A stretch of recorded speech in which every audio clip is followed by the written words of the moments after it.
Pemahaman gagasan dan prinsip pendidikan berdasarkan Ki Hajar Dewantoro. Manusia yang merdeka adalah manusia yang bersandar pada kekuatan sendiri baik lahir maupun batin dan tidak tergantung pada orang lain. Jika kita menghendaki murid-murid kita nanti sebagai pribadi yang merdeka dan mandiri, kita harus mampu menuntun mereka untuk mengenali dirinya sendiri, berdaya untuk menemukan tujuan dan kebutuhan belajar mereka sesuai dengan kontekstual dan lingkungan mereka.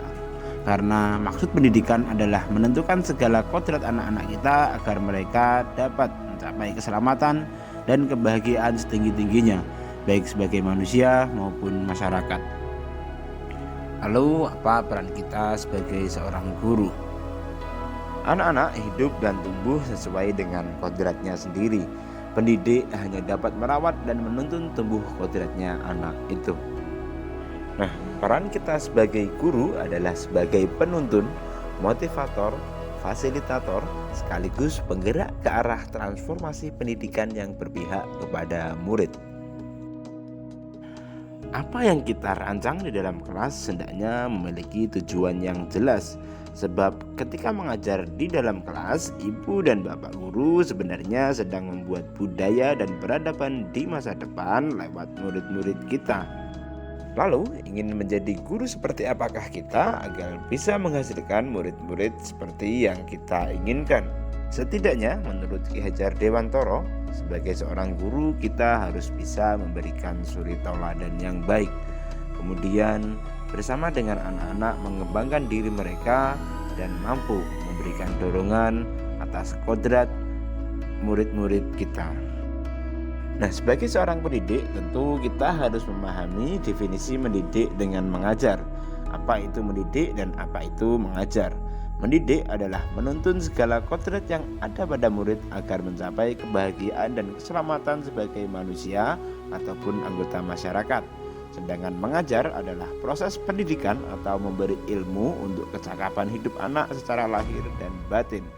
Jadi pendidikan bukanlah hanya soal mengajar atau hanya transfer ilmu pengetahuan saja, tapi pendidikan juga adalah mengajarkan kepada murid bagaimana mereka menemukan jalan hidup. Selanjutnya kita harus bisa mendampingi murid dengan utuh dan menyeluruh sesuai dengan kodratnya. Di antara kodrat tersebut adalah kodrat keadaan yang meliputi kodrat alam dan kodrat zaman. Pendidikan terus bergerak dinamis menyesuaikan keadaan yang juga terus bergerak cepat. Karena itu, Bapak dan Ibu guru juga harus memahami kodrat keadaan, di mana kodrat keadaan dibagi menjadi dua, yaitu kodrat alam dan kodrat zaman. Kodrat alam berkaitan dengan sifat dan bentuk lingkungan di mana murid berada. Jadi, pendidikan yang kita berikan sebaiknya membuat murid dekat dengan lingkungan mereka. Misalnya saja murid yang tinggal di desa, maka pembelajaran harus membuat mereka dekat dengan lingkungan perdesaan, baik secara potensi, sosial budaya maupun ekonomi di mana mereka tumbuh. Selain terikat dengan kodrat alam, murid-murid kita juga terikat dengan kodrat zamannya masing-masing. Seperti yang kita tahu bahwa perubahan adalah suatu keniscayaan. Satu-satunya yang tidak berubah adalah perubahan itu sendiri. Karena itu kita juga harus membaca kodrat zaman pada murid-murid kita. Zaman telah bergerak dengan kemajuan teknologi dan media informasi yang begitu masif. Maka sudah sewajarnya jika kita mengikuti perubahan tersebut dengan mengembangkan metode-metode pembelajaran yang baru, mengembangkan sumber belajar yang baru sesuai dengan zaman murid-murid kita sekarang. Kemudian kita juga harus mendampingi murid secara utuh dan menyeluruh sesuai dengan asas trikon, yaitu kontinuitas, konvergen, dan konsentris seperti dasar pemikiran Ki Hajar Dewantoro. Kontinu adalah pengembangan yang dilakukan secara terus-menerus dan berkesinambungan dengan perencanaan yang baik. Rasa ingin tahu, kemauan belajar, serta motivasi internal murid perlu distimulasi.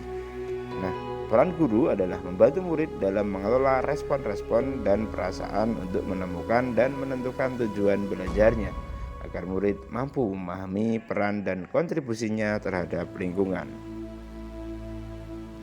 Konvergen adalah bersama-sama bangsa lain mengusahakan terbinanya karakter dunia sebagai kesatuan budaya umat manusia tanpa mengorbankan nilai atau identitas bangsa masing-masing.